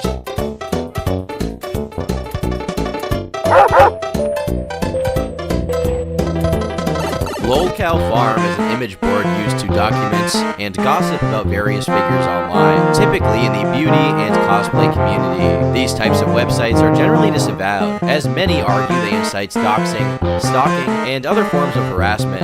While users are generally anonymous, there are several rules that, if violated, can lead to the poster being banned, and even outed publicly. Shannon had been suspected of posting for some time. However, it was never formally confirmed. That is, until June 2nd, 2021, when an admin officially exposed her as a frequent user. As many users of this thread are aware, Shannon's posts on Lolcow haven't exactly been subtle. She has been anonymously promoting her videos and Patreon/YouTube membership to farmers, and making posts about herself to either white knight or insult herself. For many years, we've had a policy to reveal post histories of users who go to great lengths to use lolcow.farm to propel their own online presence. You can read the full post history here. In total, Shannon made 292 posts over the span of 3 years, dating back all the way to 2018, which is when she started her channel. The vast majority of these messages concerned herself, through either subtle defenses or backhanded praise. In one post, she even claimed to have messaged herself, writing, "So I DM'd Creepshow about being doxxed to say I'm sorry she's going through this, and she let me know he didn't have her correct information and she was fine." Throughout nearly all of the aforementioned controversies, she defended herself in the third person. For example, during the Jaclyn Hill drama, she subtly bragged about how many subscribers she had in spite of the backlash. This occurred with Hopeless Peaches all throughout 2020, beginning in March during their initial falling out. She writes, "So let me get this straight. This girl goes around befriending YouTubers, rips off their content, says exactly what they say in less interesting ways, and then, after that person puts them on their channel and asks their followers to follow this clone, she turns into a bitch. What a f***ing cow. I want to figure out who else she has done this to, because how she talks, it can't just be Shannon. This is disgusting." Many of her postings also concern creators she was on friendly terms with, such as D'Angelo Wallace and Edwin's Generation. D'Angelo is the guy that everyone pretends to like, but no one really does. He tries to get in tight with a lot of them, and because he talked about drama and made Holly look like a tool, they befriended him for safety. He's worse than Creepshow. At least she had the ability to grow and is doing something completely different than what she started with. He's doing the same thing on repeat, acting like he's doing something big, and now admits to creeping on Lolcow. It's funny because the person he's talking about in this tweet is Shannon. Even Toby, who she sang the praises of, was diminished to a knockoff but worse in every way. At one point, Shannon manufactured an entire argument pretending to be different people on opposing sides in order to convince users she didn't post on the website. But the final straw, according to the Lolcow admin, was a post made on March 28th, 2021. It had been known in the past that Shannon and her sibling had a complicated relationship. In a Reddit thread about the worst person you've ever met, she claimed that her sister called her boyfriend abusive for being a straight male. Regardless, nothing could justify what happened next. In March, Shannon's sister was hospitalized and put into an intensive care unit. Not being told the reason, Shannon reached out to find out why, only to be blocked for invading her privacy. This angered her to the point that she posted their account to Lolcow in an attempt to have her sister doxxed by Lolcow users. It took 2 months for Creepshow Art's postings to be made public, primarily to ensure their authenticity. These types of releases have a lot of technical and behavioral context outlined in a document concerning a previous incident. This includes the use of cookies for identification, as well as linking their devices and IP addresses. Such was the case for the investigation into Shannon. Because of this, her response was quite laughable. Mere hours after the document was released, Shannon claims to have been hacked. However, the hacker didn't do anything except hide her community tab, private old videos, and alter her channel's appearance. Like, they made her banner and avatar a bunch of glitch effects. Then, on June 4th, the expose went viral after being posted onto Twitter. Suddenly, right when she needed to address the controversy, Shannon conveniently regained access to her community. The next day, Shannon posted a several paragraph long response to the accusations. She claims to have been framed by a stalker named Amy, who was previously the subject of an hour-long video. This Amy supposedly harassed her over the course of 8 years. She claimed that Amy was able to spoof their IP address in order to frame Shannon. However, this response was very quickly debunked by LolCow, who pointed out the post came from multiple locations and devices, which aligns perfectly with her travel history. Shannon's IPs accurately reflect her different locations and the device models she has been known to use. We have additional data that we don't want to divulge. Her explanation only proves that she can't deny our legitimacy. The implication that nearly 300 posts over the span of 2.5 years all came from one single spoofed IP is ridiculous. Shannon hasn't pointed out which singular IP she's confirming as her post history because she's too stupid to realize that she just implicitly confirmed her entire post history.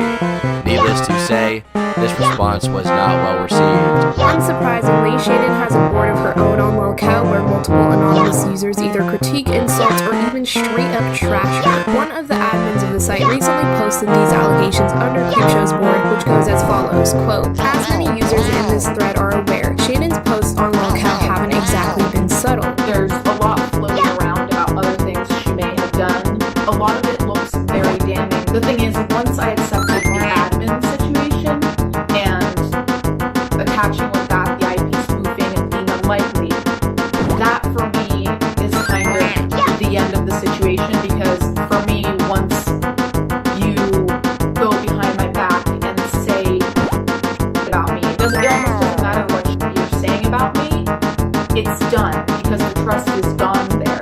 Redirecting the conversations to other creators, other people like Peaches, Creepshow. Creepshow wished to throw others under the bus in that forum in order to keep the conversation away from her, and to also throw people into the fire that angered her. Although it puts a bit of a question on her actual homophobic ideals or her transphobic ideals that she posted on LolCow, but honestly, at this point, I don't really care if she loves the gays or not. I think the real message to let go of is that this is a funny case of somebody who thinks the internet isn't forever, and somebody that thinks they can do anything online as long as there's no name attached to what they're doing. Our legal system emphasizes innocence until proven guilty, but the internet isn't exactly the same. And in the court of public opinion, Shannon is guilty and Creepshow's time on YouTube is finished. And the real truth— What she told me is that she didn't want me or anyone else defending her. Creepshow is openly telling us, do not defend me. I think she knows she's lying, and that's why she doesn't want us to defend her.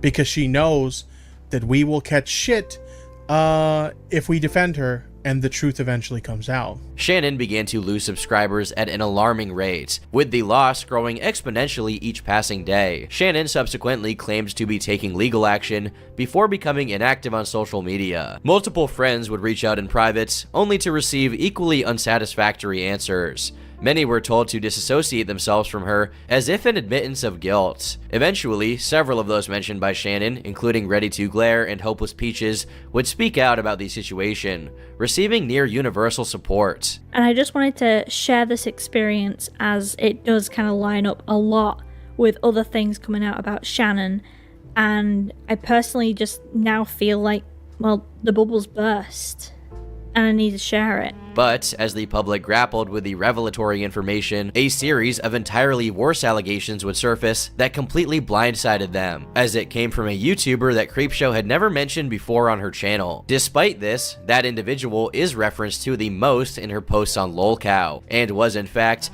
the first person she ever talked about beside herself. It's finally time to discuss the allegations that ended Creepshow Art's career, that being the claims from a YouTuber named Emily Artful.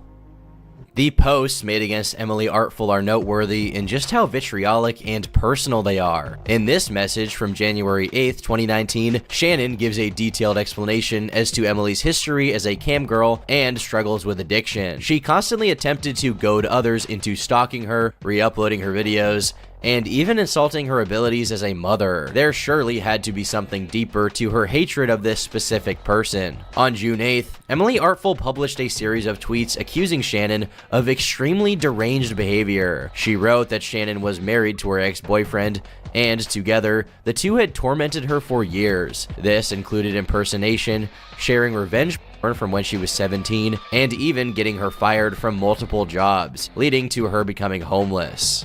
I am currently shaking and crying because Creepshow Art is finally being exposed for the absolute terrible person she is. I have known Shannon for many years, even before she started her YouTube channel. She has copied, stalked, harassed, and threatened me and my children's lives. This person has pushed me to the brink of taking my own life multiple times, and then tried to blame it on a mutual friend when I finally caught her red-handed by tracing her IP. Even more shockingly, Emily revealed that everything Shannon claimed Amy to have done was actually things Shannon had done to Emily. While promising to show receipts in a video, Emily did continue the thread with some elaborations. Shannon continuously attempted to instigate drama over the years through a variety of techniques.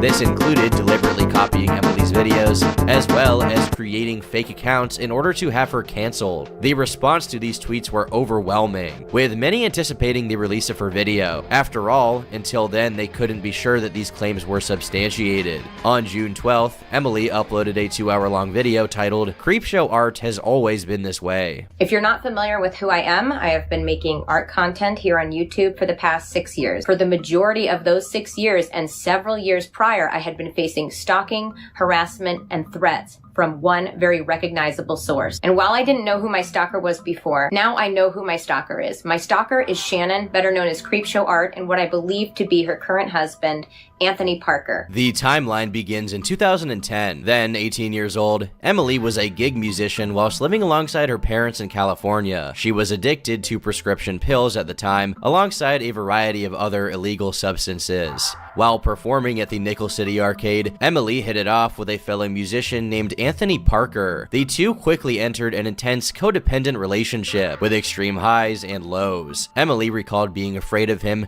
stating that he would punch holes in the drywall when upset. She also claimed he dreamed of retribution, fantasizing about wearing a mask to kidnap his high school bullies and torture them. Ultimately, the relationship would end as quickly as it began. Despite regularly cheating on her, Anthony became infuriated after Emily left a flirtatious comment on a gay friend's selfie. This resulted in him ghosting her, before having a friend threaten to curb stomp his now ex. The next day, Emily drove to Anthony's workplace in hopes of reconciliation. Instead, she met his coworker Shannon, who informed her that he didn't come into work. This is, presumably, around when Anthony and Shannon began dating. Following this, Emily accepted that it was over and began to move on. The ex-lovers wouldn't interact again until 2013, when Anthony reached out to apologize. Because of their previous history, this rekindling turned into a flirtationship. But that was unsustainable, as after all, this was built from a codependent relationship. At one point, Emily describes an incident in which Anthony crawled through the window of her house. Immobilized from her substance abuse, she was effectively assaulted. Emily eventually took a step back and limited their relationship to a professional one in which she'd help his band, Ayla's Universe. At one point, Anthony sent Emily a demo to a song that he was working on. The track already had female vocals on it, which Emily decided to make a scene over. I hear the girl's voice. The girl's voice is Shannon's. And I say, man, that girl's voice is weak. It doesn't sound good on the track. My voice would sound so much better. Super catty, super bitchy, and super insecure, immature. There's a million words I could use for what I said about it. So I put Shannon down to raise myself up.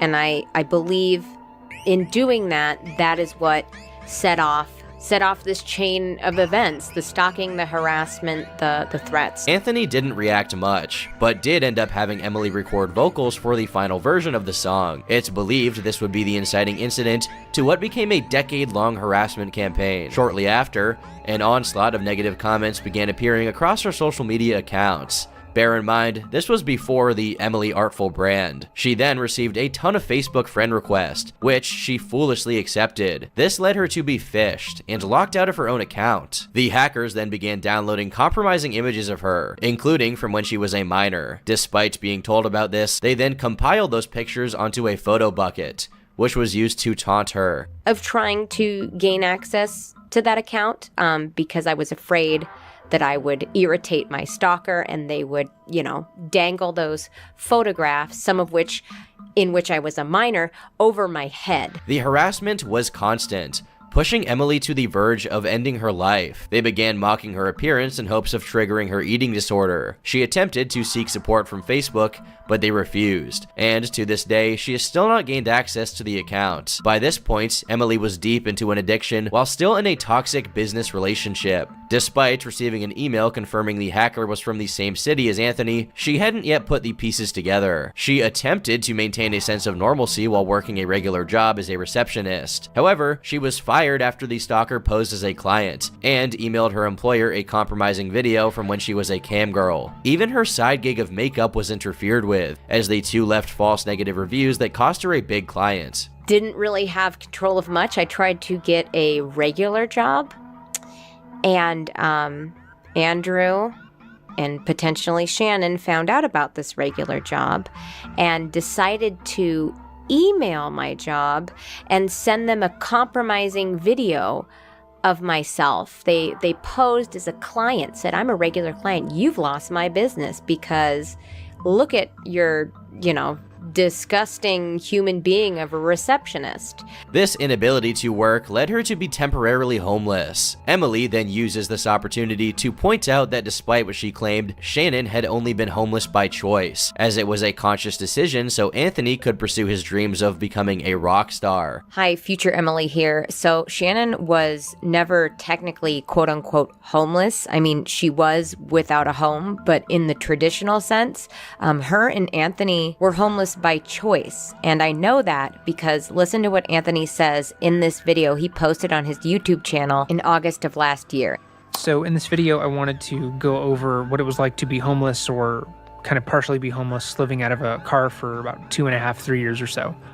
And keep in mind, this was a conscious decision to do this. We didn't get evicted and thrown out on the street or something like that. We planned for this for about 6 months to about a year or so. Emily felt so defeated that once she did find a place to stay, she largely stopped posting online at all. She gave up on makeup and instead found another job out of town. Throughout 2014, Emily began focusing on improving herself. She began attending therapy and even managed to achieve sobriety. Because of this, she felt comfortable enough to stop hiding and start the Emily Artful channel. This would be a place for her to share stories from her life, creating a series titled Sketchbook Storytime in order to fill a gap in the market. And for the next 2 to 3 years, it would be mostly smooth sailing. However, this would change in October of 2017. That month, Emily uploaded a video titled "You Are Not an Artist," which was the first of hers to perform well, receiving over 200,000 views. Because of this, Anthony decided to make a new account to harass her on Twitter, accusing her of view-botting. Minutes later, a sock puppet named Not Viral Emily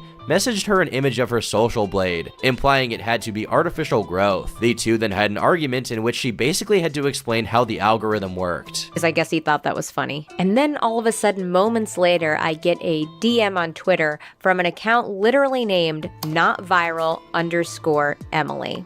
And in this DM, it has my social blade stats, basically circling and insinuating that I had paid for these views, because I guess at this point Andrew had no idea how the YouTube algorithm works, and sometimes a video is just heavily promoted. This continued onto Snapchat, in which a user named Kilgore Trout sent an ominous message that made her fear for her safety. However, after further conversation, it became apparent to her that it was once again Anthony. This was enough for her to begin compiling evidence, hoping to seek some form of legal recourse. videos. She even hired a private investigator. Unfortunately, her lawyer told her that this wasn't a good idea to pursue in court, as proving definitively they were behind these sock puppet accounts would be near impossible. But she was able to fish several of them, and found their IPs traced back to wherever Shannon and Anthony were living at the time. This even included a local library during the time frame of when they were homeless. Things were quiet for a while, until 2018, when the hate re-emerged. Emily began to receive a flood of comments about a YouTuber named Creepshow Art, regarding similarities between their videos. Emily now believes these to have been left by sock puppets.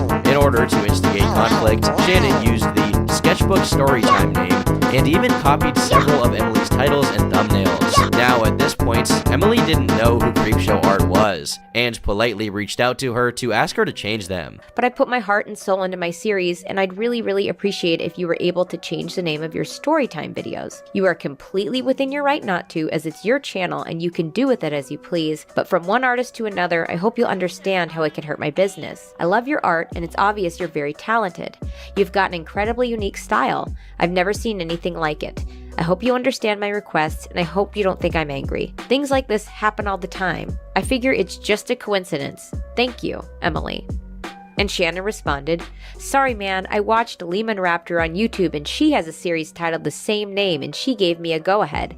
I'll just label them as Storytime since that's all it is, but I appreciate you letting me know your concern." The two became associates, with Emily following Creepshow on Instagram. It was only then that she realized who Creepshow was, after she posted a drawing of her then boyfriend Anthony. This made Emily suspicious, though she still wasn't sure if Shannon was actively aware of the stalking. However, as time passed, her involvement became more and more clear. Emily would be constantly inundated with strange criticisms from newly made accounts. For example, one named Brianna Lang that pointed out her icon resembled a hijab. After Emily responded, the conversation immediately pivoted to Creepshow Art. In February of 2019, The Rewired Soul was canceled after he began talking about other people's mental health without their consent. Because Emily had interacted with him favorably in the past, a user named DatBoy messaged Emily with threats against her children. During that whole debacle, I got a DM on Twitter from someone named DatBoy, and they say, "Uh-oh, dear, looks like you're friends with a fraud. Do you want to be hurt in the worst possible way? Somebody is a bad mommy. Maybe we let everyone know how bad of a mommy you are. Keep telling people you're sober, girl. Maybe if you say it enough, people will believe it. Have fun endorsing your fraud, druggy bitch. Have fun faking your sobriety for your mindless followers. They believe you, but no one else does, my dear. You bad mommy. I've got receipts, druggy bitch," with a winky face. During Halloween, Emily uploaded a 3-part holiday special she produced with her then 1-year-old son. Despite being quite harmless, she began receiving comments shaming her for monetizing her kids. This seems to line up with a post Shannon made on LolCow about Emily being a bad mother. On October 24th, 2018, Emily uploaded a video titled "My Problem with a Big YouTuber, Sketchbook Storytime." It quickly received over 1 million views, though is currently private due to the infighting it caused. Despite what the title may imply, it was not about Shannon, but as you'd expect, many apparent sock puppets appeared regardless. One of these accounts was named Lily Singh, which Shannon took a screenshot of and responded to on her Instagram story. Emily was able to fish this account, once again returning to an IP from the couple's area. Shannon's response led to a direct confrontation between the two, which Emily goes on to read out in full. Shannon says, "Gah, I'm sorry, I went on a rant from your video. For some reason, people are trying to insert me into it, which I get, because I am kind of a bitch. There's a f***ing girl on here /YouTube and now Twitter who is just relentless with this shit, and it's just goddamn annoying at this point. So I was just putting my 2 cents out there. Nothing but respect for you and your video. You're f***ing dope as hell, and I'd never try to step on your toes." Really, Shannon? Also, props to you for not saying the name. That's a f***ing classy move, my dude. You're 100% more mature than I am. Are you the one that's been stalking me, or is it Andrew? We can be candid now because I know it's one of you. Those fake accounts you've been making have led me right to Oregon. I suspected it was him at first when he went on a spree on his main account on Twitter, trying to convince my followers I bought my subscribers and my views. Almost immediately after he did that, a mysterious new Twitter account accused me of the same thing, also with an IP from that area in Oregon. When I first started to get harassed, you both must still have been in San Jose, because that IP came from somewhere in San Jose. But at the time, I had no idea who it was. But now, over time, in order to protect myself and my family, I decided to get smarter. So I just really don't know if it's you or him. Either way, I've been giving all this information to the police, including the more accurate IP from that Lily Singh account.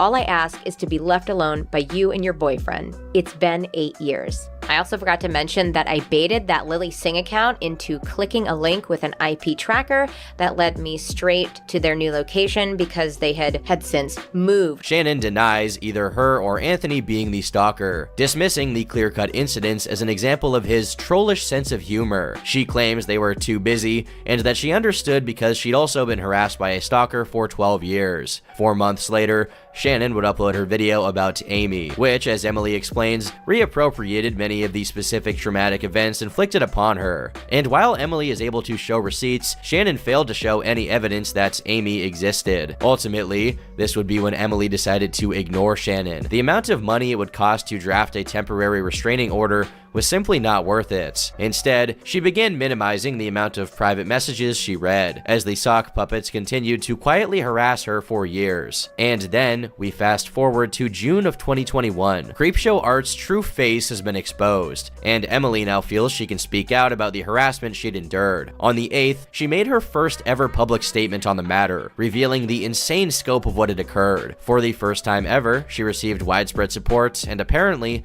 no longer had to suffer alone in silence. Then, 2 days later, a burner account named Britta Filter messages